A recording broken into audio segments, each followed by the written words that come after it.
শুভ সকাল বন্ধুরা, কেমন আছো? নিশ্চয়ই ভালো আছো। আলহামদুলিল্লাহ, আমিও ভালো আছি। সকালবেলা হচ্ছে যে আমাদের জমিতে তো এখন আর লাল শাক নাই, আবার নতুন করে লাগানো হয়েছে। ওইগুলো বড় হবে, তারপরে খেতে হবে। এই লাল শাকগুলো হচ্ছে যে কিনে আনা হয়েছে।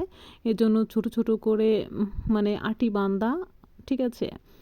তো এগুলোও একদম ফ্রেশ জমি থেকেই কিনে আনা হয়েছে। মানে কৃষকরা হচ্ছে এইভাবে ছোট ছোট করে আটি বেঁধে বিক্রি করে বাজারে, ওইভাবে নিয়ে যাচ্ছিল। পরে ওখান থেকে হাঁটতে গিয়েছিলাম, ভোরবেলায় জগিংয়ে গিয়েছিলাম, ঠিক আছে। জুতা টুতা পইরা টইরা সেই ড্রেস এখন আমার পরা রয়েছে, খালি জুতাটা খুলে ফেলছি।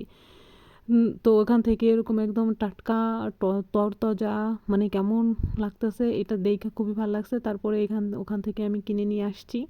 এসে হচ্ছে যে বাহিরে মিষ্টি রোদ্দুরে বইসা আমি হচ্ছে যে শাকগুলাকে প্রসেসিং করতেছি, বুঝতে পারছো। আর আম্মু বলতেছে যে এই যে বাহিরে যায় ভোরবেলায় যে দৌড়াইতে গেলা, যায় যে ড্রেস পইরা আছো, সেই ড্রেস তুমি এখনো কেন পইরা আছো? এগুলো চেঞ্জ কইরা জামা পরো, এগুলা বলছে, বুঝছো। আমি বললাম যে না আম্মু, এটা একটু প্রসেসিং করে দিই, তারপরে হচ্ছে যে রান্না করা হইলে গরম ভাত দিয়ে খেতে না এটা অনেক ভাল লাগে। কারণ এই লাল শাকের প্রতি আমার অন্যরকম একটা ভালো লাগা কাজ করে। কারণ ছোটোবেলায় না এটা অনেক বেশি পছন্দ করতাম, কারণ ভাত মা খাইলে যেরকম লাল হয়ে যায়। আবার ওই যে বিট আছে না, বিটরুট যেটাকে বলে, এরকম ভাত মা খাইলে, ওটা দিয়েও ভাত মা খাইলে না লাল হয়ে যায়। বিটরুট খাইলে কিন্তু ব্লাড বাড়ে, ঠিক আছে। মানে অনেক উপকার পাওয়া যায়, লাল শাকেও এরকম। কারণ রঙিন শাকসবজি খাওয়া অনেক বেশি ভালো, অনেক বেশি ভালো এটা মানব শরীরের জন্য। রঙিন শাকসবজির কোনো বিকল্প নেই। তো এখানে শাকগুলো তো খুবই পরিষ্কার ছিল। তারপরে যতটুকু দরকার ততটুকুই আমি মানে বেছে সুন্দর করে প্রসেসিং করে নিচ্ছি, ঠিক আছে। এখানে অনেকগুলা শাক হয়ে গেছে, দেখছো অলরেডি। কিন্তু রান্না করার পরে কিন্তু কমে যাবে, কারণ এগুলা হচ্ছে যে একদম কি বলবো, তরতাজা এবং ওরকমভাবে বুড়া হয়ে যায় নাই, ঠিক আছে।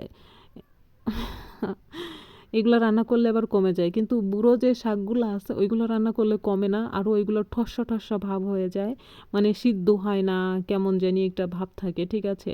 যাই হোক, তোমরা আমার কথা বলার ভিতরে ভাষায় টাষায় কোনো কিছু ধইরো না, কারণ আমি এরকমভাবে কথা বলতে অভ্যস্ত। কারণ আমার যেভাবে কথা বলতে ভাল লাগে আমি সেভাবেই বলে ফেলি, বুঝতে পারছো। এটা অত ভেবেচিন্তে কত কিছু বলি না।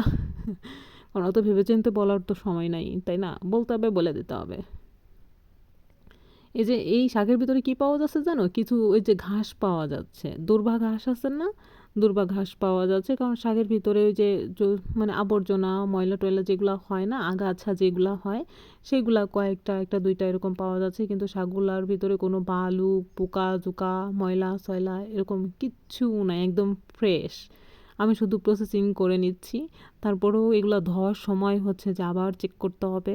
কারণ ধোয়ার সময় চেক করে করে ধুইতে হবে, কারণ বালতির ভিতরে পানি দিয়ে, কারণ এখানে তো আর পুকুর বা ওরকম কোনো কিছু নাই যে সেটার ভিতরে দিয়ে তারপরে হচ্ছে যে করবে, ওই যে শুধু ভাসাবে।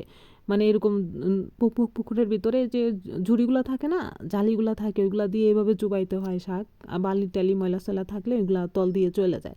তো ওরকম তো সিস্টেম নাই। এগুলো হচ্ছে যে বড় বালতির ভিতরে হচ্ছে পানি দিয়ে ভিজাই রাখতে হবে কিছুক্ষণ, তার সব বালু নিচে চলে যাবে। তারপরে 5-6 বার 10 বার এরকম ধুয়ে নিতে হবে, যাতে কোনো বালি বা কোনো ময়লা না থাকে। দেখছো, আমি সব জানি। অনেকে বলে যে সুমাইয়া তুমি রান্না করতে পারো না, কোনো কিছু করতে পারো না। দেখে তো মনে হয় না যে ভাতটা নিজে খাও, মনে হয় যে অন্য মানুষ এসে খাইয়ে দিয়ে যায়। না রে ভাই, হ্যাঁ সেটা ঠিক। কিন্তু ভাইয়া ভাইয়া বা আপুরা যারাই আছেন না কেন, যারাই এই ভিডিওটা দেখেছেন না কেন, আমি হচ্ছে যে সব কিছুই পারি, সব কিছুই করতে পারি। ওরকম নেকু ভাব দিই না যে আমি করতে পারি না। অনেক মহিলারা আছে দেখি বলে যে আমার মেয়েটা কোনো কিছু করতে পারে না, এই রান্না করতে পারে না, খেতে পারে না, পানি ঢেলে খেতে পারে না, ডিম ভাজতে পারে না, এরকম কিচ্ছু পারে না। এগুলো গর্ব করে করে বলে। এগুলো গর্বের কিছু নাই। মেয়ে মানুষ যেহেতু, মেয়ে মানুষ আর ছেলে মানুষের আমি এটার কোনো পার্থক্য দেখি না। কিন্তু আমি এটা দেখি যে মানুষ যেহেতু সে সব কাজ পারবে, আর পারবো না বলে কোনো ভাষা নাই। হ্যাঁ আমি পারি না, এটা ট্রাই করবো, হয়ে যাবে ইনশাল্লাহ। আমার কথা হচ্ছে যে এটা কেন পারবো না? 10 জনই যদি মানে এই কাজটা করতে পারে, আমি পারবো না কেন? কি আমি মেয়ে মানুষ তার জন্য? নো, আমি অবশ্যই করতে পারবো। কারণ চেষ্টা চেষ্টা করলে তুমি সব কিছু করতে পারবে। আমার কথা হচ্ছে এটা। তো ভাই বা আপু আমি সব কাজই করতে পারি এবং আমি হচ্ছে যে গ্রাম শহর সব কিছু মিলাইয়া আমি হচ্ছে যে মেয়ে। একেবারে গ্রামের মেয়ে সেটা বললেও চলবে না, আবার একেবারে শহরের মেয়ে সেটা বললেও চলবে না। গ্রাম শহর মিক্স। আমার ছোটবেলা বেড়ে ওঠা গ্রামেও শহরেও। বুঝতে পেরেছো তো? টাটা, ভালো থেকো, আল্লাহ হাফেজ।